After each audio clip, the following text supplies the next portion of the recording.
একটা মিসআন্ডারস্ট্যান্ডিং মিসম্যাচের মধ্যে ঢুকে গেছে। আমি সকলের উদ্দেশ্যে বলবো, এই মিডিয়ার মাধ্যমে সবার কাছে পৌঁছে দিতে যাব যে ছেলেটা একেবারেই অসহায়। আপনারা ওকে ভুল বুঝছেন না, আপনারা ওর প্রথম জীবনের প্রথম ভুল মনে করে হইলেও আপনারা ক্ষমা করে দেন। আমি অপুর জায়গা থেকে, আমি অপুর হয়ে। আপনি তো শুরু থেকে দেখলাম যে পুলিশের বিরুদ্ধে অভিযোগ করেছেন, কিন্তু আপনার ব্যানারে আছে বিএনপি নেতা ইশরাকের কথা, তার সাথে এটা সম্পর্কটা কি?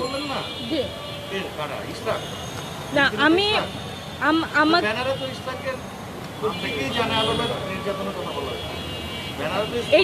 এটা হচ্ছে গিয়ে আপনারা বিভিন্ন ছবি টবি দেখছেন। এখন অপুকে যে 31 তারিখ রাত 11:30 থেকে 1 তারিখ সকাল 7টা পর্যন্ত ওকে কে আটকায় রাখছে, ওকে দিয়ে কে দফায় দফায় এরকমভাবে একটু একটু করে ভিডিও রেকর্ড করছে। ভিডিও রেকর্ডে কিন্তু বোঝাই যাচ্ছে সামনে একজন বসে আছে। লাস্টের বা মাঝে 14-15 মিনিটের পরে, 35 মিনিটের ভিডিওটার কথা বলছি, 14-15 মিনিটের পরে বা লাস্টের দিকে দেখবেন অপুকে কেউ প্রশ্ন করতেছে, যেমন সাংবাদিকরা আমাকে প্রশ্ন করতেছে এরকম। তো ওকেও এরকম কেউ বসায় রাখা এই ভিডিওটা ধারণ করছে। অপু ওখানে বলছে যে প্রথম যেই ভিডিওটা ছাড়ে তার ক্যাপশনে দেখলাম এরকম বলা যে অপু ভিডিওটা করে কোনো বন্ধুর কাছে দিয়ে গেছে। হ্যাঁ, তো অপুর এই বন্ধুটা কে?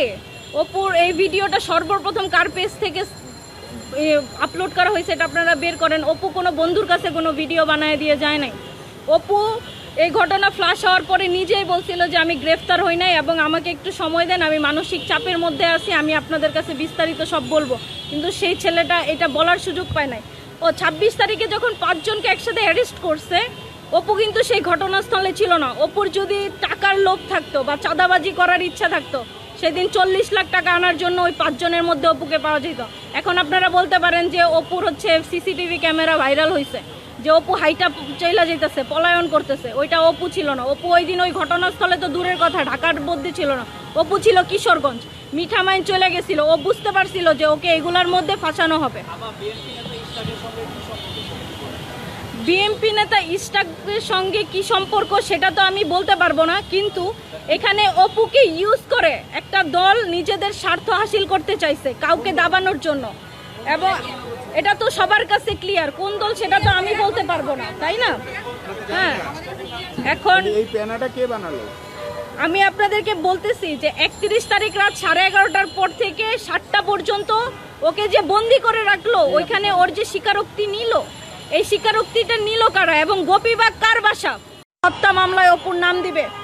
4 দিনের রিমান্ড, একটা ছেলে অমানবিক, খায় নাই দায় নাই কিচ্ছু নাই, তাকে এভাবে নির্যাতন করার পরে যেই কোনো মানুষ বায়াস্ট হয়ে যাবে, যেই কোনো মানুষ যা তা স্বীকার করতে রাজি, তারে দিয়ে এগুলো করাইছে। আমি সরি, আমি একটু উত্তেজিত হয়ে যাচ্ছি, আমার কণ্ঠ অনেক বেশি জোরে হয়ে যাচ্ছে। তারপরেও আমি বলতে চাই, তারপরে হচ্ছে পুলিশ ওকে এই দমন করতে চায়, সবাই ওদেরকে পুইতা ফেলতে চায়। এইরকম কেন? শুধুমাত্র সমন্বয়ক এই জন্য তাকে, আপনারা জানেন ওরে কাশিমপুর কন্ডেম সেলে রাখা হয়েছে। 5 জন আসামি, একজন আপনার ফাঁসির আসামিরা যেই সেলে থাকে তাদেরকে সেখানে রাখা হয়েছে। তার অপরাধ বা তার ধারা তো বেশি না, সে যে অপরাধ করছে সে অপরাধের অনুযায়ী তাকে তো সে এর চেয়ে বেশি বলে না যে লঘু পাপে গুরুদণ্ড, সেই গুরুদণ্ড পাইছে। জানে আলম অপু জানতোই না যে ওইখানে চাঁদাবাজি হচ্ছে বা হবে, কিন্তু ইচ্ছা করে তাকে এই বিষয়গুলো বারবার মিডিয়া ট্রায়ালে নিয়ে আসছে। তারপরে এই যে এখন যে পরিস্থিতি ঘটছে, আমি নিজেকে অনিরাপদ মনে করতেছি। এই আপনারা বলেন যে এতদিন পরে কেন এই ভিডিওটা আসলো? যে ভিডিওটা 1 তারিখ রাত্রেবেলা ধারণ করা হয়েছে, সেটা 14 তারিখে কেন আসলো, 13 তারিখে কেন আসলো? এর পিছনে কার স্বার্থ থাকতে পারে? আপনারাই বের করেন। বাংলাদেশের মানুষ তো এখন বোকা না, সবই বুঝে। হ্যাঁ, ঠিক আছে, আমি মানলাম অপুর দ্বারা একটা ভুল হয়ে গেছে, সে বুঝে নাই, তার জন্য আমি সবার কাছে ক্ষমা প্রার্থী।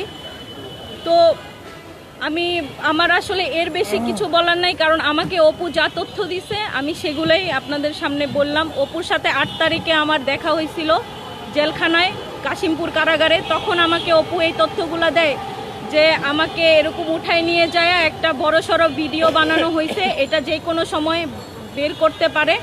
যদি বের করে, তোমার যদি সম্ভব হয় তাহলে আমাকে নিয়ে কিছু একটা বইলো বা কাউকে খোঁজার চেষ্টা করো। এখন অপুকে অ্যারেস্ট করার পরে বা হচ্ছে এই ঘটনাটা পাবলিশ হওয়ার পরে অপুর দল, ও যেই দলের কর্মী, সেই দল থেকে পুরাপুরিভাবে ওকে বহিষ্কার করে দেওয়া হয়েছে।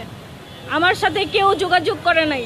আমি দেখছি কি অন্যান্য দল যেমন আওয়ামী লীগ, বিএনপি, ওদের নেতাকর্মীরা বিপদে পড়লে ওদের বড় বড় নেতা, বড় ভাই ব্রাদাররা কি করে, যেই কোনোভাবে ওদেরকে সেভ করার চেষ্টা করে। কিন্তু এনসিপি যেটা করছে, ওকে একেবারে বৈষম্য বিরোধী ছাত্র আন্দোলনের কমিটি থেকে শুরু করে গ্রিন ইউনিভার্সিটিতে যে সে পড়াশোনা করে সেই ভার্সিটি থেকে পর্যন্ত ছেলেটাকে বহিষ্কার করে দেওয়া হয়েছে। তার তো কিছু নাই, তার পাশে দাঁড়ানোর বদলে তারা তার পাশ ছেড়ে চলে গেছে। এখন আমি নিজেও জানি না আমি কিভাবে এই জায়গায় আসলাম। এখন যখন ওই ভিডিওটা ভাইরাল হয়েছে তখন হচ্ছে গিয়ে তারা আমাকে খোঁজা শুরু করছে। এর আগে কিন্তু অপু কোনো আইনি সহায়তার জন্য কেউ আমার সাথে যোগাযোগ করে নাই। অপু কেমন আছে, কোথায় আছে, এটা জিজ্ঞেসও আমাকে কেউ করে নাই। এটা তাদের কাছে কোনো ব্যাপার না।